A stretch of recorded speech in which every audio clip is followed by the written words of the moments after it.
Assalamualaikum warahmatullahi wabarakatuh. Salam sejahtera buat kita semua.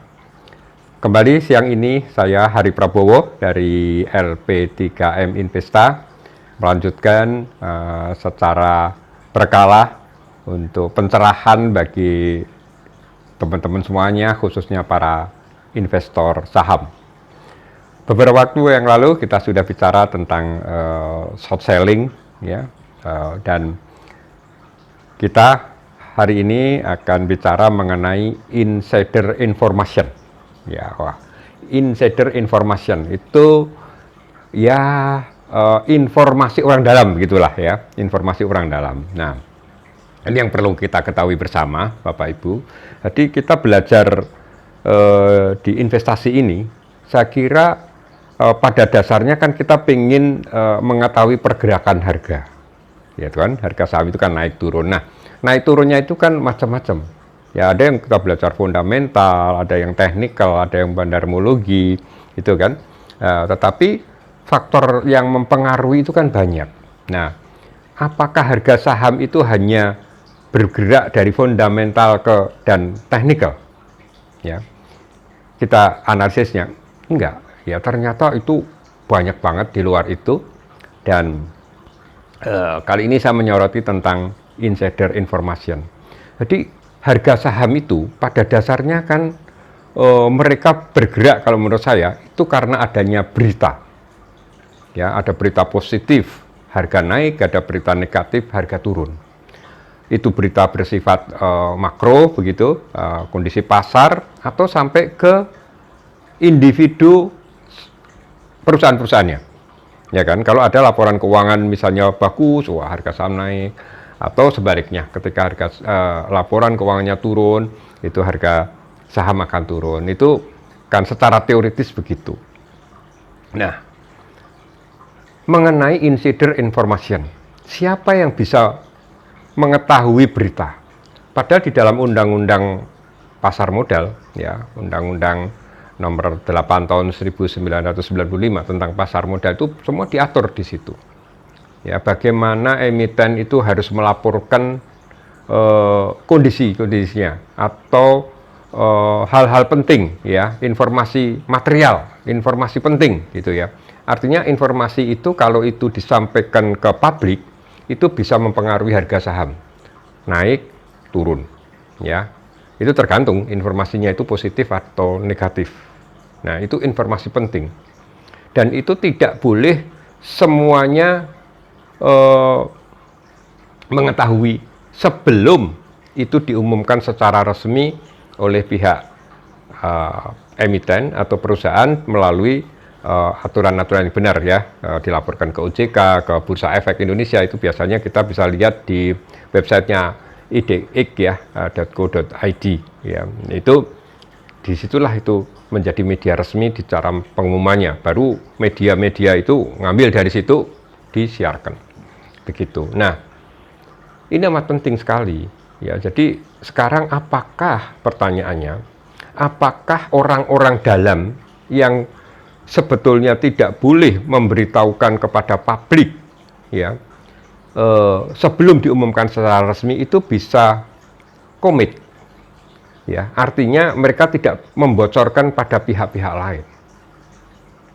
Ya, karena di dalam materi bandarmologi, ya, ini salah satunya, ya, nanti kita akan bicara lagi ke sana.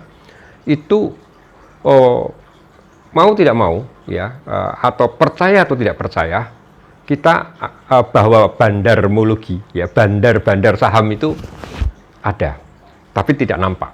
Ya, tapi gaya cara transaksinya itu kan nampak di sana. Nah, bandar yang paling sadis menurut saya adalah bandar yang terafiliasi, atau kalau ditarik benang merahnya itu ada keterlibatan dari emiten itu, dari orang-orang dalam emiten itu. Ya, saya tidak bicara perusahaan ABC, ya, tetapi ini adalah satu yang perlu kita cermati. Contohnya begini, misalnya saya salah satu direktur, atau ya orang dalam lah. Orang dalam itu bisa direktur, bisa yang terafiliasi, ya, komisaris gitu ya, terus bisa juga orang-orang di luar perusahaan tapi mengerti kondisi perusahaannya. Misalnya akuntan publik gitu yang memeriksa itu menjadi orang dalam selama 6 bulan dia terlibat di dalam pekerjaan dengan emiten tersebut. Nah, itu tidak boleh dia membocorkan kepada pihak lain. Tapi kembali pada contoh ya, yang moga-moga sih hal ini bisa kita cermati dan otoritas bisa memprotek hal-hal ini, yaitu misalnya begini contohnya, saya seorang direktur, ya, saya memang tidak melakukan action apa-apa atas saham saya, ya, atas perusahaan ini, tetapi bisa jadi kan saya secara tidak langsung memberitahukan oleh teman-teman saya, ya, atau mungkin saudara-saudara saya gitu yang mereka biasa investasi di saham dengan cara ya kalau beritanya misalnya negatif gitu ya, wah ini laporan keuangan tuh mau turun, saya tahu persis. Jadi sebelum saya umumkan, silahkan kamu jual dulu. Itu kalau kondisinya lagi tidak bagus, ya, perusahaannya labanya turun lah atau merugi. Atau sebaliknya, kalau saya tahu bahwa laba yang akan datang ya, itu adalah bagus. Nah, sebelum saya umumkan ke publik, saya bilang dulu pada pihak-pihak tadi untuk beli dulu. Nanti kalau begitu saya umumkan, harga udah tinggi, masyarakat investor yang lain beli, baru kamu jual. Ya, itu kan seperti itu. Sebaliknya tadi, kalau misalnya laporan keuangannya jelek, kamu jual dulu. Ya kalau kamu punya, nanti belinya di bawah. Ketika laporan kita umumkan, publik merasa memiliki dan mereka akan menjual sahamnya ketika tahu labanya turun. Nah, itu kamu udah lebih duluan. Nah, pada saat itu kamu gantian beli. Misalnya ya, ketika orang-orang lain menjual, kamu beli di situ, tampung di situ. Nah, ini salah satu contoh saja. Salah satu contoh. Sehingga hal inilah yang kita sebagai investor, ya, saya memberikan satu pencerahan pada investor publik begitu, yang supaya hal-hal seperti ini diperhatikan. Ya, jadi kalau ada satu saham misalnya yang terus mengalami penurunan, jangan kita merasa itu udah lebih rendah. Kalau sebelum kita mengetahui kenapa.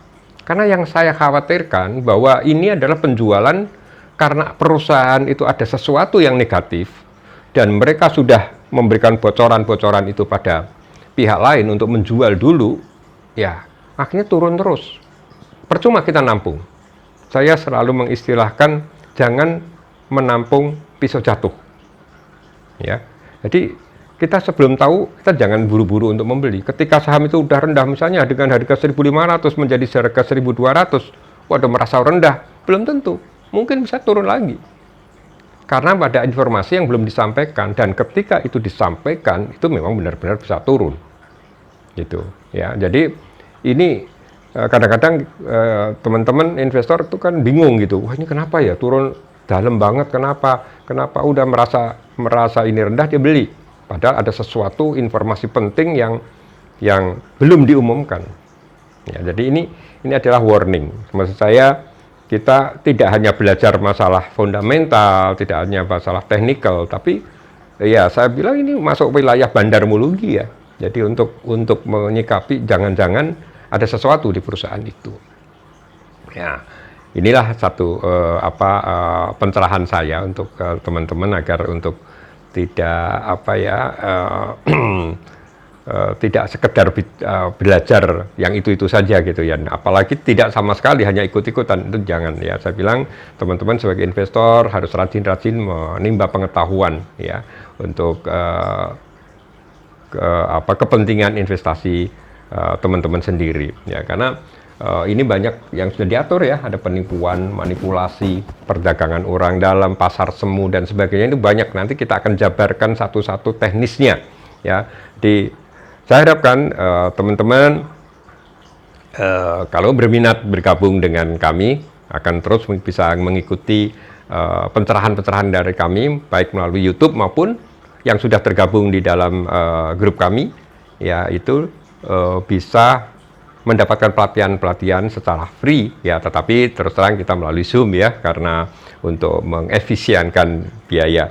Dan silakan teman-teman untuk bergabung dengan grup kami jika berkenan ya. Untuk saat ini bisa menghubungi kami, saya Hari Prabowo di nomor 0877 000 85334 ya. Jadi kami akan menseleksi mereka yang ingin bergabung dengan kami, dan saat ini sudah tergabung sekitar 440 teman-teman di member kami yang tergabung di satu grup. Terima kasih dan sampai ketemu pada episode yang lain dengan materi yang lain, dan kami selalu terbuka untuk diskusi. Jika nanti masuk di dalam grup itu kapan saja Anda bisa kontak kami. Terima kasih. Assalamualaikum warahmatullahi wabarakatuh. Berapa menit? 10 setengah ya. Kurang nggak?